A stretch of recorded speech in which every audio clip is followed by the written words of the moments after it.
Hey guys, this is Dan Seifer from mobileburn.com, and what we're looking at right now is a Samsung Replenish for Sprint.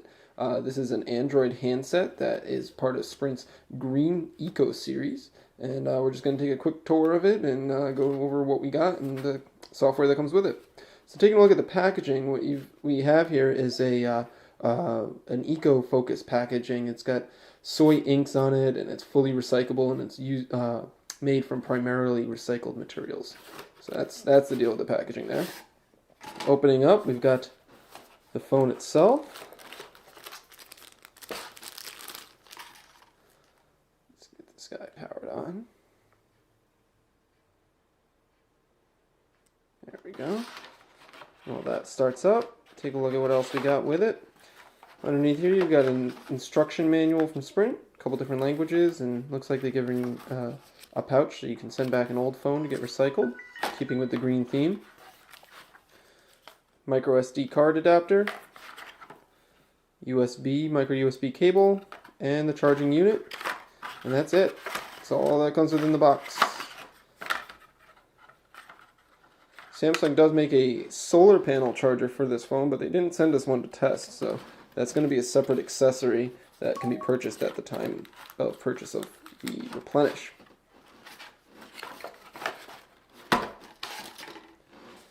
Taking a look at the phone itself, what you can see here is you've got a 2.8-inch screen above a portrait QWERTY keyboard.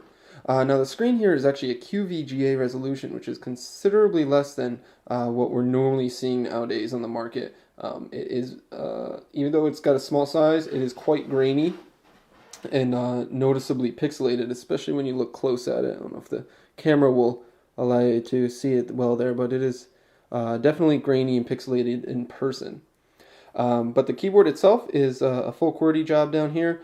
It feels nice. It's got good plastic keys on it, nice feedback and travel. Not as nice as a full QWERTY keyboard on a BlackBerry, of course, but it's nice to see that it's there. Got hard buttons for menu, home, back, and search.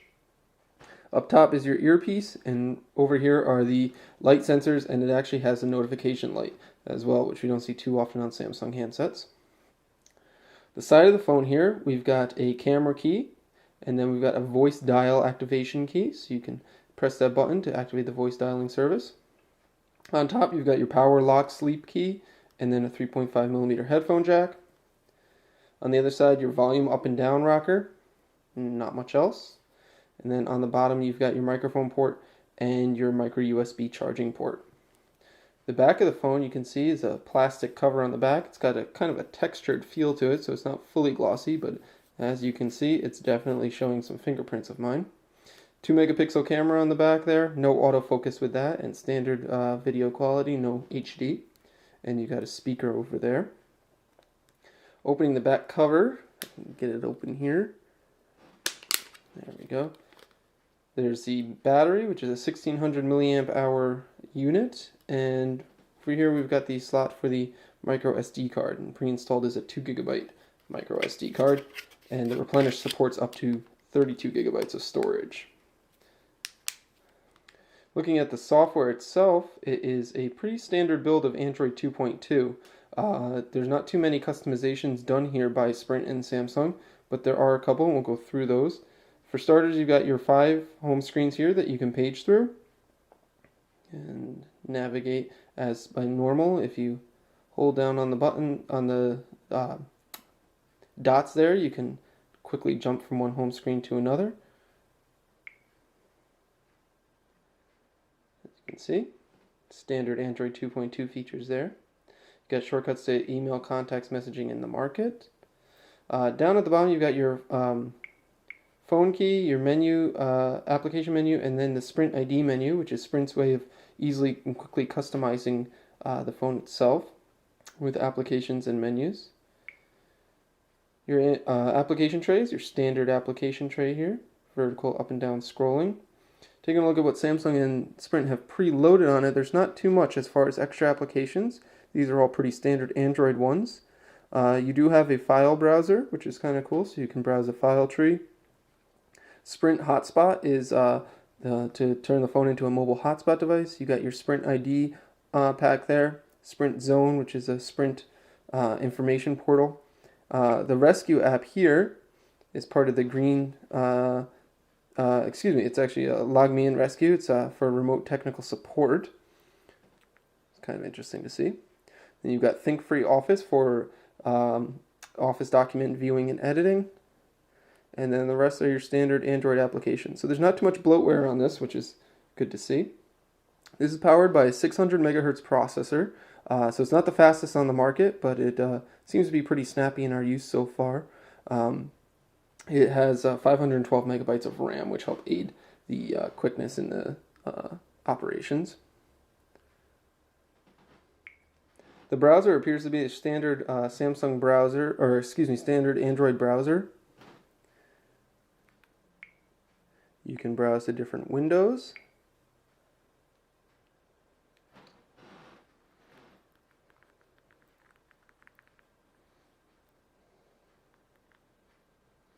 It's nice to see some shortcut keys on the keyboard here itself.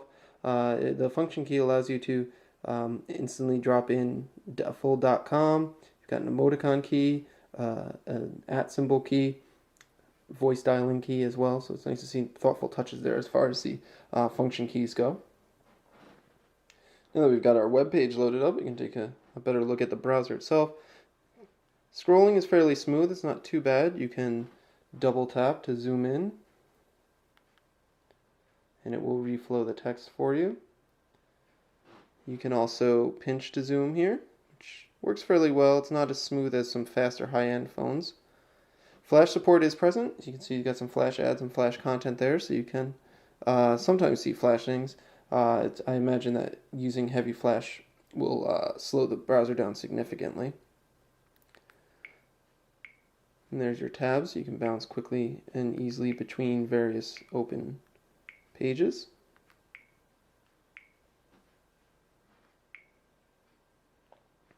The calendar is slightly modified from your standard Android calendars. You can see it's got a skin there that Samsung has put on that we've seen on other Samsung phones before. Kind of got this blue theme to it. Doesn't really match the rest of the green theme, but it's there. The email app is also slightly skinned. We've got two email accounts here. We can take a look at both of them at the same time by going to the combined inbox. And we can look at different email messages. And if you look at the actual specific inbox, you can see tabs at the top that allow you to switch to different folders quickly and easily. The messaging application is the exact same messaging application that we see on Android before. There's nothing really different about it here. When Sprint and Samsung announced this phone, they also announced the release of the new Green ID pack. So we've loaded that up here on the Replenish and give you an idea of what that looks like. You've got a totally customized home screen now that is entirely changed from what we were looking at earlier. It's got a different wallpaper, tons of different application shortcuts and widgets for various eco-focused programs and stuff. You've got things you can take action. You've got shortcuts to websites. Tips on how to live green, tons of different application shortcuts here that have been installed, recycling, a ticker to show you how to save money by shopping green. Really customize the device quite a bit. As you can see, now that we scroll through the application tray, there's a lot more applications installed, like iRecycle, green applications, light bulb finder. Down here we've got tree hugger. So it took about 10 minutes or so to install the Green ID pack, and it customized the phone from top to bottom with more of a green focus that the Replenish is really designed against. Seeing as the packaging and the body of the phone itself are made with recyclable materials, the phone itself is 82% recyclable. So Sprint is really focusing on the green aspect with the Replenish. Taking a look at the camera. It's a 2 megapixel camera, as we mentioned earlier. No autofocus with this, so there's no way to focus the lens. It will just snap a picture immediately after you hit the button. Response is pretty fast though. You can snap away pictures with the hardware button pretty quickly.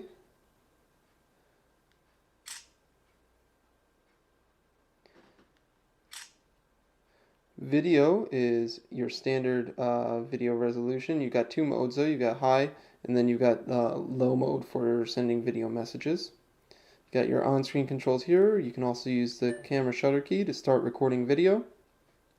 And you can see recording here, it's a little bit jelly-like. The video does not respond well to movement much. Then once we've recorded our video, we can preview it here, right on screen. Start recording video. And you see recording here, it's a little bit jelly-like. The video does not respond well to movement much. Audio seems to be pretty good and loud from the rear speaker. Also can see our photos that we took. Supports pinch to zoom.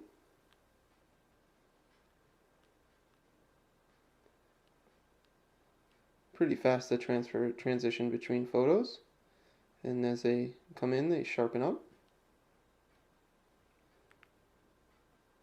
Seems to be very similar performance of the camera that we saw from the Samsung Prevail for Boost Mobile. So that's pretty much it. That's the Samsung Replenish coming out for Sprint on the 8th of May for $49.99. It's a full Android phone. It's got a full touchscreen, and we like the keyboard on it, even though it is a bit plasticky. It definitely does not have the higher quality feel that you see with other Android phones, but it's lightweight, and the cost certainly justifies the plasticky build of it. We would really have liked to seen a higher resolution screen. QVGA is not something we've seen for a long time, so it was kind of a throwback to the past on that. But otherwise, it's probably a solid phone. The 600 megahertz processor doesn't seem to be holding it back too much. We think that a lot of people will probably appreciate the form factor with the hardware keyboard on it. For now, this is Dan Seifert from mobileburn.com. Thanks, guys.